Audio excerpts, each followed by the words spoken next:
കുട്ടികളെ നമസ്കാരം. ഇപ്പോൾ നമ്മൾ സർക്കിൾസിൻ്റെ രണ്ടാം ഭാഗത്തേക്ക് കിടക്കാം. ഒന്നാം ഭാഗത്തിൽ കുറേ കാര്യങ്ങളൊക്കെ നിങ്ങൾ കേട്ടല്ലോ, അതൊക്കെ നന്നായിട്ട് മനസ്സിലായി കാണുമല്ലോ. അത് ഒന്നുകൂടി കണ്ടിട്ട് നിങ്ങൾ ആ റിസൾട്ടൊക്കെ മനസ്സിൽ ഉറപ്പിക്കണം. ഉറപ്പിച്ചതിന് ശേഷമാകണം ഇത് കാണേണ്ടത്. അപ്പോൾ സർക്കിൾസിൽ നമ്മൾ 9ാം ക്ലാസ്സിൽ പഠിച്ച ഒരു കാര്യം കൂടി പറയാണ്. ഇതെന്താണെന്ന് നിങ്ങൾക്കറിയാമല്ലോ. എന്താണിത്? ഇതൊരു ആർക്കാണ്. Arc this is a part of a circle. ഒരു വൃത്തത്തിൻ്റെ ഭാഗമാണ്. അപ്പോൾ ഈ ചാപത്തിന് ആർക്കിന് 2 അഗ്രബിന്ദുക്കളുണ്ട്, എയും ബിയും. ഈ 2 അഗ്രബിന്ദുക്കളിൽ നിന്ന് നമുക്ക് ഈ ചാപത്തിലേക്ക് കോൺ വരയ്ക്കാം. കണ്ടോ, ഇങ്ങനെ ഒരു കോൺ വരയ്ക്കാം. ഇനി വരയ്ക്കാൻ പറ്റുമോ?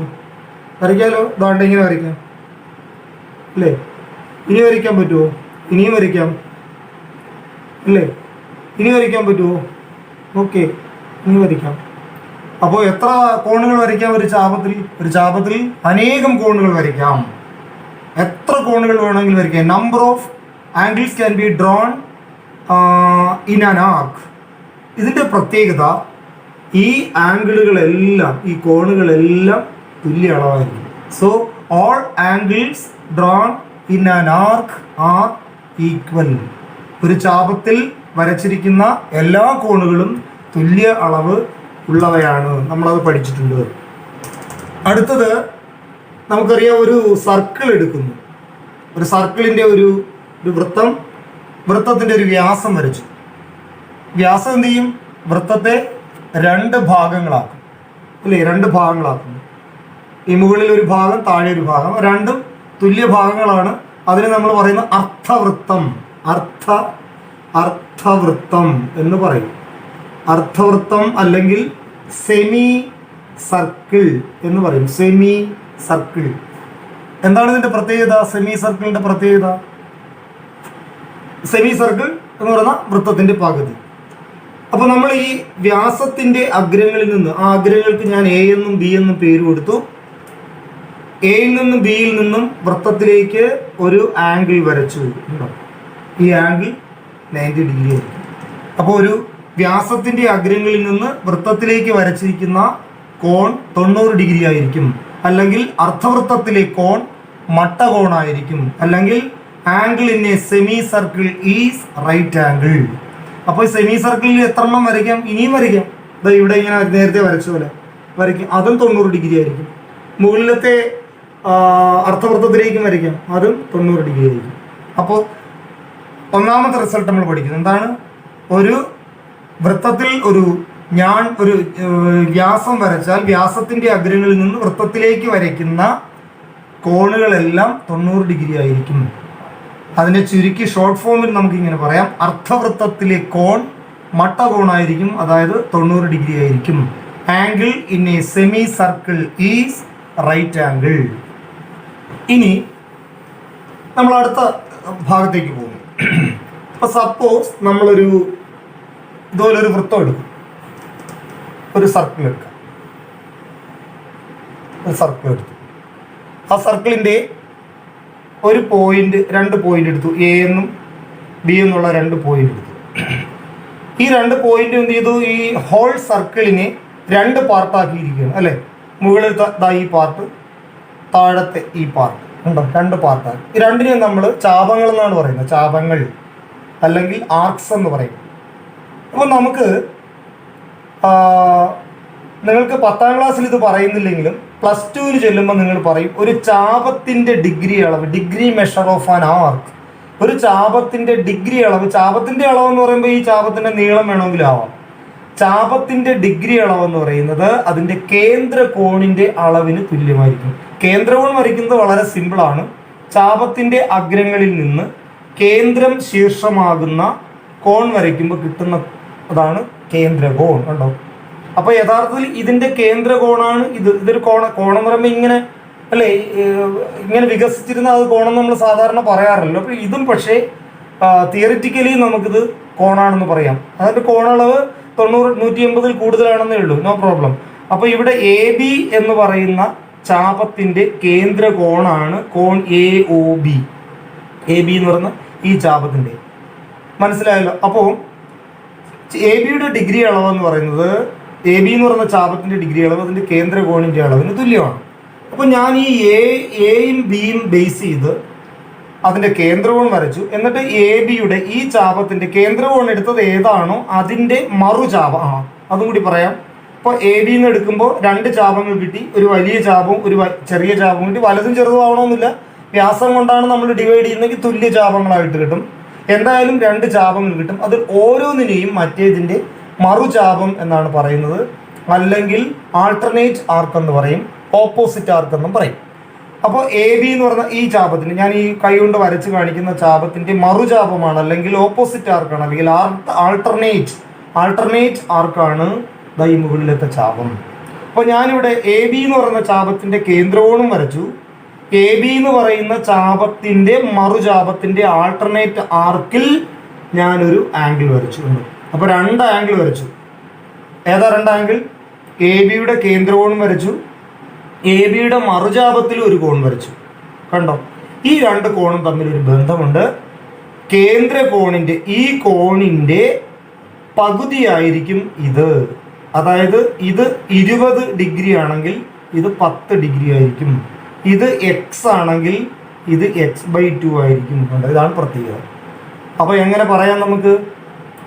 ഒരു ചാപത്തിന്റെ കേന്ദ്രകോണിന്റെ പകുതിയായിരിക്കും അതിൻ്റെ മറുചാപത്തിൽ അന്തർലേഖനം ചെയ്ത കോൺ. ഒരു ചാപത്തിന്റെ കേന്ദ്രകോണിന്റെ പകുതിയായിരിക്കും അതിൻ്റെ മറുചാപത്തിൽ വരച്ചിരിക്കുന്ന കോൺ. മനസ്സിലായി? The half of the central angle of an arc is the angle drawn in the opposite arc or alternate arc. അല്ലെങ്കിൽ നമുക്കിങ്ങനെ പറയാം, എങ്ങനെ? ഒരു ചാപത്തിൽ വരച്ചിരിക്കുന്ന കോൺ ആ ചാപത്തിന്റെ മറുചാപത്തിന്റെ കേന്ദ്രകോണിന്റെ പകുതിയായിരിക്കും. അങ്ങനെ പറയാം. ഇങ്ങനെയും പറയാം. ഒന്നുകൂടി പറയാം. എ ബിയുടെ കേന്ദ്രകോണിന്റെ അളവ്, ഒരു ചാപത്തിന്റെ കേന്ദ്രകോണിന്റെ അളവ് അതിന്റെ മറുചാപത്തിൽ വരച്ചിരിക്കുന്ന കോണിന്റെ ഇരട്ടിയായിരിക്കും. അങ്ങനെ പറയാം. ഇതിന്റെ പകുതി, കേന്ദ്രകോണിന്റെ പകുതിയാണ് ചാപത്തിലെ കോണെങ്കിൽ ചാപത്തിലെ കോണിന്റെ ഇരട്ടിയായിരിക്കും കേന്ദ്രകോൺ. അപ്പൊ നമുക്കിങ്ങനെ പറയാം, ഒരു ചാപത്തിന്റെ കേന്ദ്രകോണിന്റെ അളവ് അതിന്റെ ആൾട്ടർനേറ്റ് ആർക്കിൽ മറുചാപത്തിൽ വരച്ചിരിക്കുന്ന കോണിന്റെ ഇരട്ടിയായിരിക്കും. So the central angle of an arc is double the angle drawn in the alternate arc. മനസ്സിലായല്ലോ? അതിന്റെ കോൺവേഴ്സ് ഇങ്ങനെ പറയാം. എങ്ങനെ? അപ്പൊ ഇവിടെ എ ബിയെ താഴത്തെ കേന്ദ്രകോണുള്ള ചാപത്തിനെ ബേസ് ചെയ്താണ് പറഞ്ഞത്. അപ്പൊ ഇതിനെ ബേസ് ചെയ്ത് നമ്മൾ പറയുകയാണെങ്കിൽ എ ബി എന്ന ചാപത്തിൽ വരച്ചിരിക്കുന്ന കോൺ അതിന്റെ മറുചാപത്തിന്റെ കേന്ദ്രകോണിന്റെ പകുതിയായിരിക്കും. എങ്ങനെയാണ് പറഞ്ഞു നോക്കൂ. എന്താണ്? ഒരു ചാപത്തിൽ വരച്ചിരിക്കുന്ന കോൺ, അതായത് ഈ കോൺ പി എന്ന് കൊടുക്കാം, എ പി ബി എന്ന് പറയുന്ന കോൺ ആ ചാപത്തിന്റെ ഏത് ചാപത്തിലാണോ വരച്ചിരിക്കുന്നത് അതിന്റെ മറുചാപം, അതിന്റെ ആൾട്ടർനേറ്റ് ആർക്ക്, ഇതിന്റെ കേന്ദ്രകോണിന്റെ, അതായത് എ ഒ ബിയുടെ പകുതിയായിരിക്കും. അപ്പൊ നമുക്ക് ഇങ്ങനെ എഴുതാം, angle A P B is equal to half angle A O B. കണ്ടോ? ഇങ്ങനെ എഴുതാം. അപ്പോൾ ഒരു ചാപത്തിൽ വരച്ചിരിക്കുന്ന കോണിന്റെ അളവ് അതിന്റെ മറുചാപത്തിന്റെ കേന്ദ്രകോണിന്റെ പകുതിയായിരിക്കും. So the angle drawn in an arc is half the central angle of the alternate arc. മനസ്സിലാവും? So the angle in an arc is half of പകുതി. ഏതിന്റെ പകുതി? the central angle പകുതി. ഏതിന്റെ? of its alternate arc. ഇതിന്റെ alternate arcന്റെ half ആയിരിക്കും. അപ്പോൾ അങ്ങനെ ഒരു കാര്യം നമുക്ക് കിട്ടുന്നു. അപ്പോൾ എന്താണ് 2 കാര്യം പറഞ്ഞത്? ഒന്ന്, ഒരു ചാപത്തിൽ വരച്ചിരിക്കുന്ന എല്ലാ കോണുകളും തുല്യ അളവായിരിക്കും. All angles drawn in an arcs are same. രണ്ടാമത് പറഞ്ഞത് angle in a semi circle is right angle. അർദ്ധവൃത്തത്തിലെ കോൺ മട്ടകോണായിരിക്കും. മൂന്നാമത് പറഞ്ഞത് ഒരു വൃത്തത്തിലുള്ള 2 ചാപങ്ങൾ എടുക്കുന്നു. 2 ബിന്ദുക്കൾ എടുത്തു കഴിഞ്ഞാൽ ആ 2 ബിന്ദുക്കൾ 2 മറുചാപങ്ങളെ സൃഷ്ടിക്കുന്നു. അല്ലെ? ഇവിടെ ഒരു ചാപം, ഇവിടെ ചാപനാകുമ്പോൾ, അതായത് 2 ചാപങ്ങൾ ചേരുമ്പോൾ ഒരു വൃത്തം കിട്ടുകയാണെങ്കിൽ ഓരോന്നും മറ്റേതിന്റെ മറുചാപമാണ്, ഓരോന്നും മറ്റേതിൻ്റെ എതിർചാപമാണ്, അല്ലെങ്കിൽ ഓരോന്നും മറ്റേതിൻ്റെ ആൾട്ടർനേറ്റ് ആർക്കായിരിക്കും. അതിൽ ഒരെണ്ണത്തിൻ്റെ കേന്ദ്രകോൺ, രണ്ട് മറുചാപങ്ങൾ എടുക്കുകയാണെങ്കിൽ ഒരെണ്ണത്തിൻ്റെ കേന്ദ്രകോൺ അതിൻ്റെ മറുചാപത്തിൽ വരച്ചിരിക്കുന്ന കോണിൻ്റെ ഇരട്ടിയായിരിക്കും, അഥവാ ഒരെണ്ണത്തിൻ്റെ കേന്ദ്രകോണിൻ്റെ പകുതിയായിരിക്കും അതിൻ്റെ മറുചാപത്തിൽ വരച്ചിരിക്കുന്ന കോൺ. തിരിച്ച് ഒരു ചാപത്തിൽ വരച്ചിരിക്കുന്ന കോണിൻ്റെ അളവ് അതിൻ്റെ മറുചാപത്തിൻ്റെ കേന്ദ്രകോണിൻ്റെ പകുതിയായിരിക്കും, അല്ലെങ്കിൽ ഒരു ചാപത്തിൽ വരച്ചിരിക്കുന്ന കോണിൻ്റെ ഇരട്ടിയായിരിക്കും അതിൻ്റെ മറുചാപത്തിൻ്റെ കേന്ദ്രകോണിൻ്റെ അളവ്. 4 രീതിയിൽ ഞാൻ പറഞ്ഞു. എങ്ങനെയാണെന്ന് ഓർത്ത് നോക്കൂ. The angle in an arc is half the central angle of its opposite arc. First ഒന്നാമത്തെ രീതിയിൽ എങ്ങനെ പറയാം, അല്ലെങ്കിൽ എങ്ങനെ പറയാം, the angle drawn in an arc is, അതാണ് ഞാൻ ഒന്നുകൂടെ പറയാം. The angle drawn in an arc, the angle in an arc is half the central angle of its opposite arc. അങ്ങനെ പറയാം. അല്ലെങ്കിൽ എന്ത് പറയാം, the central angle of an arc is, ഒരു ആർക്കിൻ്റെ central angle is double the angle in its opposite arc, ഇതിൻ്റെ opposite ആർക്കിൻ്റെ ഇരട്ടിയായിരിക്കും എന്ന് പറയാം. അപ്പോൾ സെൻട്രൽ ആംഗിളിൻ്റെ പകുതിയായിരിക്കും ഓപ്പോസിറ്റ് ആർക്കിലെ ആംഗിൾ, അല്ലെങ്കിൽ ഓപ്പോസിറ്റ് ആർക്ക് ഇതിൽ വരച്ചിരിക്കും ആംഗിളിൻ്റെ ഇരട്ടിയായിരിക്കും ഓപ്പോസിറ്റിൻ്റെ സെൻട്രൽ ആംഗിൾ. സെൻട്രൽ ആംഗിളിൻ്റെ ഹാഫ് ആയിരിക്കും ഓപ്പോസിറ്റിലെ ആംഗിൾ, ആംഗിളിൻ്റെ ഇരട്ടിയായിരിക്കും ഓപ്പോസിറ്റിൻ്റെ സെൻട്രൽ ആംഗിൾ. ഓക്കെ, ക്ലിയർ ആയല്ലോ. അപ്പോൾ ഇതാണ് രണ്ടാമത്തെ കാര്യം. ഇനി ഒരു ആംഗിളും കൂടി നമുക്ക് വരയ്ക്കാം. അപ്പോൾ ഇത് തമ്മിലുള്ള റിലേഷൻ നമ്മൾ കണ്ടു. The relation connecting the central angle and the angle in its opposite ആർക്ക്, അത് രണ്ടും തമ്മിലുള്ള കണക്ഷൻ നമ്മൾ പഠിച്ചു. ഇത് രണ്ടും തമ്മിലുള്ള ബന്ധം എപ്പോഴും അറിയണം. ഏത് ഉറക്കത്തിൽ വിളിച്ച് ഉണർത്തി ചോദിച്ചാലും അറിയണം. സെൻട്രൽ ആംഗിൾ എന്ന് പറയുന്നതിൻ്റെ പകുതിയായിരിക്കും ഓപ്പോസിറ്റിൽ വരച്ചിരിക്കുന്ന ആംഗിൾ, ഈ ആംഗിളിൻ്റെ ഇരട്ടിയായിരിക്കും അതിൻ്റെ ഓപ്പോസിറ്റ് ആംഗിളിൻ്റെ സെൻട്രൽ ആംഗിൾ. അപ്പോൾ ഇത് തമ്മിലുള്ള ബന്ധം അറിയാം. ഇതിൻ്റെ ഇരട്ടിയാണ് ഇത്, ഇതിൻ്റെ പകുതിയാണ് ഇത്. ഇനി നമുക്ക് ഒരു ആംഗിളും കൂടി വരയ്ക്കാം. ഇവിടെ 2 ചാപങ്ങൾ ഉണ്ടല്ലോ അല്ലേ, എ ബി. മുകളിലത്തെ ചാപം, താഴത്തെ ചാപം. ഞാൻ താഴത്തെ ചാപത്തിൽ ഒരു ആംഗിൾ വരച്ചു. അപ്പോൾ നമുക്ക് നോക്കാം, ഒരു വൃത്തത്തിൻ്റെ ചുറ്റുമുള്ള കോൺ മൊത്തം ഡിഗ്രി അളവ് 360 ആണ്. അപ്പം ഞാനിത് എക്സ് എന്ന് എടുത്തു കഴിഞ്ഞാൽ ഈ ബാക്കി ഭാഗം എത്ര വരും?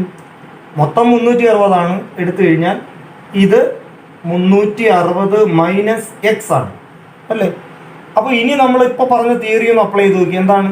ഒരു ചാപത്തിൻ്റെ കേന്ദ്രകോണിൻ്റെ, അതായത് 360 മൈനസ് എക്സിൻ്റെ പകുതിയാണ് അതിൻ്റെ മറുചാപത്തിൽ വരച്ചിരിക്കുന്ന കോൺ. അപ്പം ഇതെന്ന് പറയുന്നത് 360 മൈനസ് എക്സിൻ്റെ പകുതി, അതായത് 180 മൈനസ് എക്സ് ബൈ 2 എന്നെടുക്കാം. ഇനി നമുക്കറിയാം ഇത് എക്സ് ആയതുകൊണ്ട് ഇതെന്താണ്? X by 2. അപ്പോൾ ഇത് എത്ര കിട്ടി? 180 മൈനസ് എക്സ് ബൈ 2. ഇത് കണ്ടോ? ഇത് രണ്ടും തമ്മിലുള്ള ബന്ധം കണ്ടോ? എന്താണ്?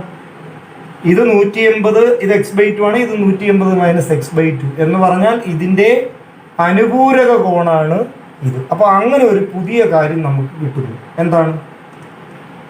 ഞാൻ ഇത് മാറ്റിയാണ്. ഇത് മാറ്റുമ്പോൾ ഇപ്പോൾ എന്താ കിട്ടിയത്? ഞാൻ രണ്ട് ചാപങ്ങൾ എടുത്തു, 2 ആൾട്ടർനേറ്റ് ആർക്സ് എടുത്തു, മറുചാപങ്ങൾ എടുത്തു, വിപരീത ചാപങ്ങൾ എടുത്തു. രണ്ടിലും ഓരോ ആർക്ക് വരച്ചു. അപ്പം നമുക്ക് രണ്ടിലും ഓരോ ആംഗിൾ വരച്ചു. നമുക്ക് പെയർ ഓഫ് ആംഗിൾസ് കിട്ടി. So I draw pair of angles in 2 angles in a pair of alternate arcs.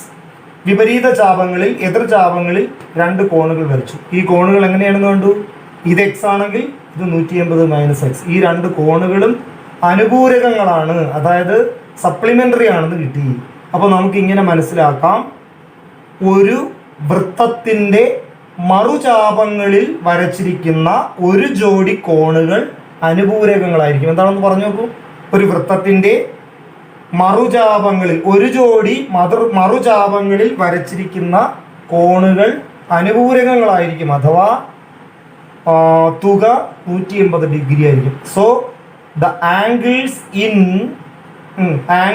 In a pair of opposite arcs of a circle, the angles in എവിടത്തെ ഇൻ എ പെയർ, ഒരു ജോഡി, a pair of opposite arcs, opposite ആർക്കുകളിൽ ഒരു ജോഡി opposite ആർക്കുകളിൽ ഉള്ള angles are supplementary. The angles in a pair of opposite arcs of a circle are supplementary or the sum is 180 degree. അപ്പോൾ ഇത് X ആണെങ്കിൽ ഇത് 180 മൈനസ് എക്സ് ഉണ്ട്. ഇങ്ങനെ ഒരു പ്രത്യേകത കിട്ടുന്നു. അപ്പോൾ നമുക്ക് ഇങ്ങനെ ഒരു പ്രോബ്ലം ചോദിച്ചിരിക്കുകയാണ് കേട്ടോ. ഇങ്ങനെ വരച്ചിരിക്കുന്ന നമുക്ക് ഇതിൻ്റെ സെൻട്രൽ ആംഗിൾ കൂടി വരയ്ക്കും. അപ്പോൾ we get A connection between the two angles in a pair of alternate arcs and one central angle കണ്ടോ. അപ്പോൾ ഈ സെൻട്രൽ ആംഗിളും ഈ ആംഗിളും തമ്മിലുള്ള ഒരു കണക്ഷൻ കിട്ടുന്നു. What is the connection? Connection ഇത്രയേ ഉള്ളൂ. ഇത് എക്സ് ആണെങ്കിൽ ഇത് x/2, ഇത് x/2 ആണെങ്കിൽ ഇത് 180 മൈനസ് x/2. ക്ലിയർ ആയോ? ഇത് കേന്ദ്രകോണിന്റെ പകുതിയായിരിക്കും ആൾട്ടർനേറ്റ് ആർക്കിൽ വരച്ചിരിക്കുന്ന ആംഗിൾ. അപ്പോൾ ഇത് എക്സ് ആണെങ്കിൽ ഇത് x/2. അപ്പോൾ ഇത് നമുക്കറിയാം ഇത് രണ്ടും സപ്ലിമെന്ററി ആണ്, അതായത് കൂട്ടുമ്പോൾ 180 ആണ്. കൂട്ടുമ്പോൾ 180 ആണെങ്കിൽ ഒരെണ്ണം തന്നിരുന്നാൽ മറ്റേത് കണ്ടുപിടിക്കാൻ നമ്മൾ എന്ത് ചെയ്തു? 180 അത് കുറയ്ക്കും. അപ്പോൾ 180 മൈനസ് x/2 എന്ന് കിട്ടും. ക്ലിയർ ആയോ? അപ്പോൾ ഇവിടെ ഞാൻ ഇതിന് പകരം ഒരു അളവ് തരികയാണ്. സപ്പോസ് ഇത് 120 ഡിഗ്രി ആണെങ്കിൽ അല്ലെങ്കിൽ 130 ഡിഗ്രി ആണെങ്കിൽ ഇത് എത്രയായിരിക്കും? 130ന്റെ പകുതി 65. ഇത് എത്രയായിരിക്കും? 180 മൈനസ് ഇത് എത്രയായിരിക്കും? 180 മൈനസ് 65, അതായത് എത്ര വരും? 115 എന്ന് വരും. 115 വരും. അപ്പോൾ ഇങ്ങനെ കണ്ടുപിടിക്കാം. അപ്പോൾ ഇതിൽ ഏത് ആംഗിൾ തന്നാലും നമുക്ക് മറ്റേ ആംഗിൾ കണ്ടുപിടിക്കാം. സപ്പോസ് ഇത് എക്സ് ആണെന്ന് വിചാരിച്ചോളൂ. ഇത് എക്സ് ആണെങ്കിൽ ഇത് എത്ര? 180 മൈനസ് എക്സ്. ഇതെത്ര? 2x. കണ്ടോ? ഇനി ഇങ്ങനെ എടുത്ത് നോക്കാം. ഇത് എക്സ് ആണെന്ന് വിചാരിച്ചോളൂ. ഇത് എക്സ് ആണ്. ഇത് എത്ര? ഇത് 180 മൈനസ് എക്സ്. ഇനി ഇതും തമ്മിലുള്ള ബന്ധം എന്ത്? ഇതിൻ്റെ ഇരട്ടിയായിരിക്കും ഇത്. 180 മൈനസ് എക്സിൻ്റെ ഇരട്ടി 180ൻ്റെ ഇരട്ടി 360 മൈനസ് എക്സിൻ്റെ ഇരട്ടി 2x. അപ്പോൾ 360 മൈനസ് 2x ഇങ്ങനെ നമുക്ക് കിട്ടുന്നു. അപ്പോൾ ഏതൊക്കെയാണ് റിസൾട്ടുകൾ നമ്മൾ കണ്ടത്? ഒന്നാമത്തത്, ഒരു വൃത്തത്തിലെ ഒരു ചാപത്തിലെ എല്ലാ കോണുകളും തുല്യ അളവായിരിക്കും. ഒരു ചാപത്തിൽ വരച്ചിരിക്കുന്ന എല്ലാ കോണുകളും തുല്യമായിരിക്കും. രണ്ടാമത് പറഞ്ഞത് അർദ്ധവൃത്തത്തിലെ കോൺ മട്ടകോണായിരിക്കും. So every angles in an arc are same and angle in a semi circle is right angle. പിന്നെ നമ്മൾ പഠിച്ചു ഒരു ആംഗിളിനെ സെമി സർക്കിൾ ഈസ് റൈറ്റ് ആംഗിളിൽ നിന്ന് പകരം നമ്മൾ എന്ത് പഠിച്ചു? ഒരു വൃത്തത്തിന്റെ വ്യാസത്തിന്റെ അഗ്രങ്ങളിൽ നിന്ന് വൃത്തത്തിലേക്ക് വരച്ചിരിക്കുന്ന കോൺ 90 ഡിഗ്രി ആയിരിക്കും എന്ന് കണ്ടു. പിന്നെ നമ്മൾ കണ്ടത് ഒരു വൃത്തത്തിൽ ഉള്ള രണ്ട് മറുചാപങ്ങൾ എടുത്താൽ അതിൽ ഒന്നിന്റെ കേന്ദ്രകോണിന്റെ പകുതിയായിരിക്കും അല്ലെ. രണ്ട് മറുചാപങ്ങളിൽ ഒരെണ്ണത്തിന്റെ കേന്ദ്രകോണിന്റെ പകുതിയായിരിക്കും മറുചാപത്തിൽ വരച്ചിരിക്കുന്ന കോൺ. So consider a pair of opposite arcs. അങ്ങനെയാണെങ്കിൽ the central angle of one arc, the half of the central angle of one arc is the angle made in the opposite arc അല്ലേ. ഒരെണ്ണത്തിന്റെ സെൻട്രൽ ആംഗിളിന്റെ പകുതിയായിരിക്കും മറ്റേതിൽ വരച്ചിരിക്കുന്ന കോൺ. അല്ലെങ്കിൽ അതിൻ്റെ കോൺവേഴ്സ് നമുക്ക് ഇങ്ങനെ പറയാം, ഒരെണ്ണത്തിൽ വരച്ചിരിക്കുന്ന കോണിന്റെ ഇരട്ടിയായിരിക്കും മറ്റേതിന്റെ സെൻട്രൽ ആംഗിൾ. അല്ലെങ്കിൽ ഒരെണ്ണത്തിൽ വരച്ചിരിക്കുന്ന കോൺ മറ്റേതിന്റെ സെൻട്രൽ ആംഗിളിന്റെ പകുതിയായിരിക്കും. അപ്പോൾ നമുക്ക് ആ രണ്ട് രീതിയിൽ ഒന്ന് പറഞ്ഞു നോക്കാം. ഇംഗ്ലീഷിൽ എങ്ങനെയാണ്? The angle in an arc is half the central angle of its opposite arc. എന്താണ്? The angle in an arc, ഒരു ആർക്കിലെ ആംഗിൾ ഈസ് ഹാഫ്, പകുതി. ഏതിന്റെ പകുതി? ഓഫ് ദ സെൻട്രൽ ആംഗിളിന്റെ പകുതി. ഏതിന്റെ central angle? Of its opposite or alternate arc, opposite ആർക്കിന്റെ പകുതിയായിരിക്കും. അല്ലെങ്കിൽ നമുക്ക് ഇങ്ങനെ പറയാം, the central angle, the angle in an arc, the double the angle in an arc, ഒരു ആർക്കിലെ ആംഗിളിന്റെ ഡബിൾ, ഇരട്ടി, is the central angle of its opposite ആർക്ക്. അപ്പോൾ 4 രീതിയിൽ നമ്മൾ മനസ്സിലാക്കിയിരിക്കുന്നത്. എങ്ങനെയാണ്? ഒരു രണ്ട് മറുചാപങ്ങൾ എടുത്താൽ ഒരെണ്ണത്തിന്റെ കേന്ദ്രകോണിന്റെ പകുതിയായിരിക്കും മറുചാപത്തിൽ വരച്ചിരിക്കുന്ന കോൺ. അല്ലെങ്കിൽ ഒരെണ്ണത്തിന്റെ കേന്ദ്രകോണിന്റെ അളവ് മറുചാപത്തിൽ വരച്ചിരിക്കുന്ന കോണിന്റെ ഇരട്ടിയായിരിക്കും. അല്ലെങ്കിൽ ഒരു ചാപത്തിൽ വരച്ചിരിക്കുന്ന കോണിന്റെ ഇരട്ടിയായിരിക്കും മറുചാപത്തിന്റെ കേന്ദ്രകോൺ. അല്ലെങ്കിൽ ഒരെണ്ണത്തിൽ വരച്ചിരിക്കുന്ന കോൺ മറുചാപത്തിന്റെ സെൻട്രൽ ആംഗിളിന്റെ പകുതിയായിരിക്കും. ഇത്രയും കാര്യങ്ങൾ നമ്മൾ പഠിച്ചു. അടുത്ത പോയിന്റിലേക്ക് കിടക്കുന്നു. അപ്പോൾ നമ്മളിങ്ങനെ സർക്കിൾ കാണാമല്ലോ. സർക്കിളിലുള്ള ഇവിടെ രണ്ട് മറുചാപങ്ങൾ എടുത്ത് ഞാനിങ്ങനെ എടുത്തപ്പോൾ കണ്ടോ, നമുക്കൊരു ചതുർഭുജം കിട്ടി. ഇവിടെ നമ്മൾ കണ്ടത് ഈ ആംഗിളും സപ്ലിമെന്ററി ആണെന്നാണ്. അപ്പോൾ ഞാൻ പേരിങ്ങനെ കൊടുത്തു, A B C D എന്ന് കൊടുത്തുകൊണ്ട്. അപ്പോൾ ബി നമ്മൾ പറഞ്ഞു ഇതിൽ വരച്ചിരിക്കുന്ന കോണും ഇതിൽ വരച്ചിരിക്കുന്ന കോണും അല്ലെ, പെയർ ഓഫ് ആർക്സിൽ വരച്ചിരിക്കുന്ന ഒരു ജോഡി വിപരീത ചാപങ്ങളിൽ എതിർ ചാപങ്ങളിൽ വരച്ചിരിക്കുന്ന കോണുകൾ സപ്ലിമെന്ററി ആണ്, അനുപൂരകങ്ങളാണെന്ന് നമ്മൾ കണ്ടു. അപ്പോൾ ഇവിടെ ബിയും ഡിയും കൂടി കൂട്ടുമ്പോൾ 180 അപ്പോൾ ഇതിൽ നിന്ന് എന്താ മനസ്സിലാക്കേണ്ടത്? എയും ബിയും സിയും ഡിയും എടുക്കുമ്പോൾ ബിയും ഡിയും വൃത്തത്തിൽ ആകണമെങ്കിൽ കണ്ടോ, ബിയും ഡിയും വൃത്തത്തിലാണ്. അപ്പോൾ ബിയും ഡിയും കൂട്ടുമ്പോൾ 180. അപ്പോൾ ഇൻ ദ സെയിം വേ ഇതേ റീസൺ വെച്ചുകൊണ്ട് എയും സിയും കൂട്ടുമ്പോഴും 180 അല്ലേ?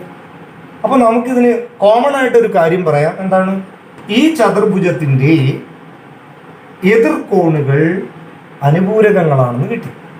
അങ്ങനെ എതിർകോണുകൾ അനുപൂരകങ്ങളാകുന്നത് എപ്പോഴാണ്?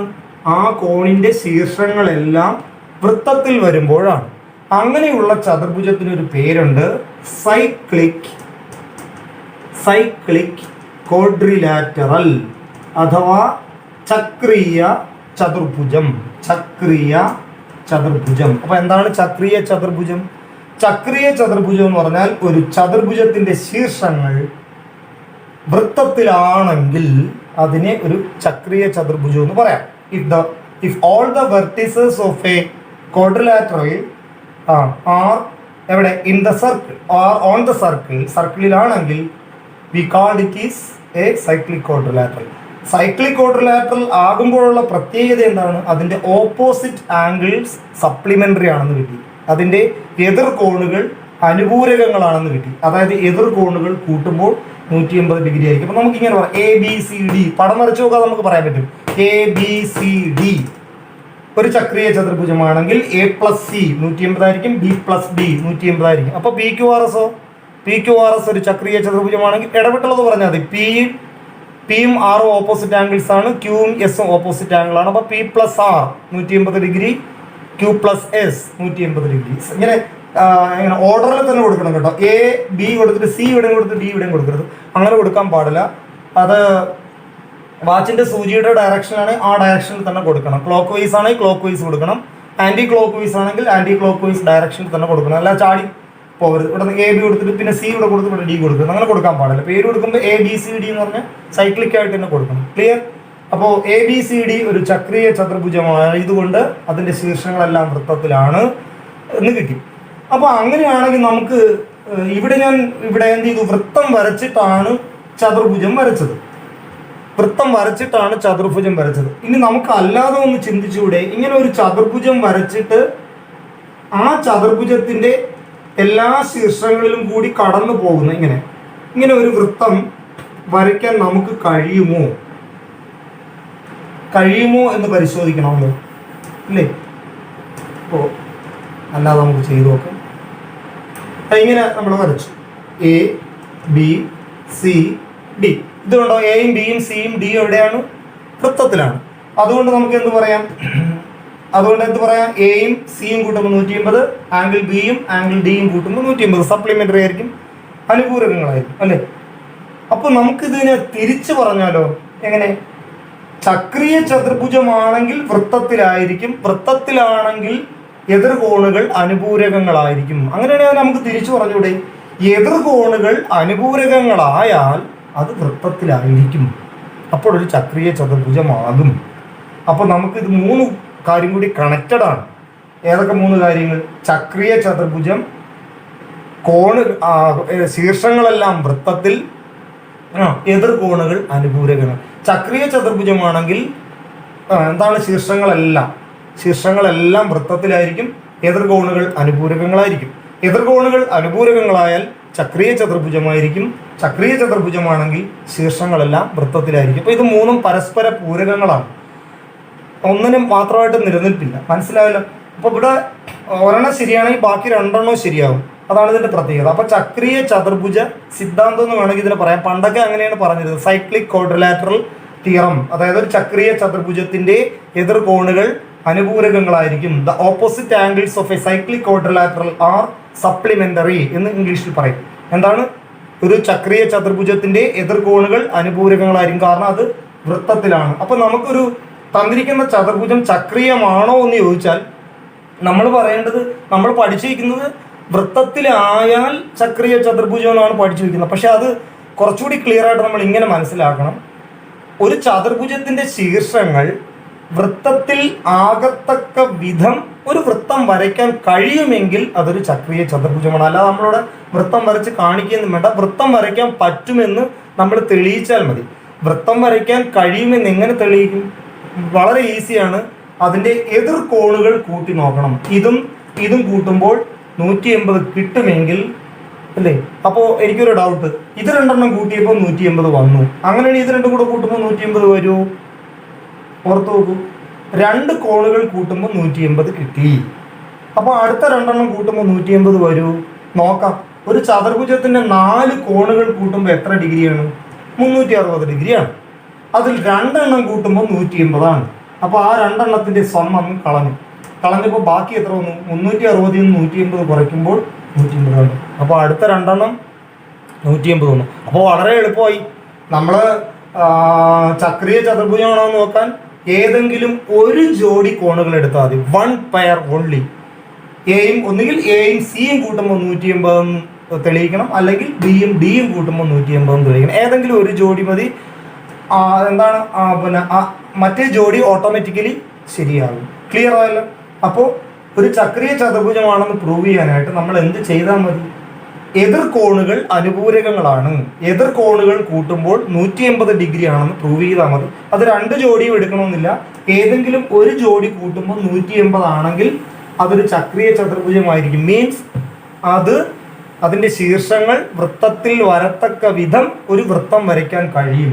അപ്പോൾ ഇവിടെ ഞാനൊരു എക്സാമ്പിൾ തരാം. ചതുരം എന്ന് പറഞ്ഞാൽ അറിയാലോ, റെക്റ്റാങ്കിളിന്റെ ഷേപ്പ് എന്തൊക്കെയാണ്? മേശയുടെ തട്ട്, നമ്മുടെ കതക്, ജനലിന്റെ പാളി.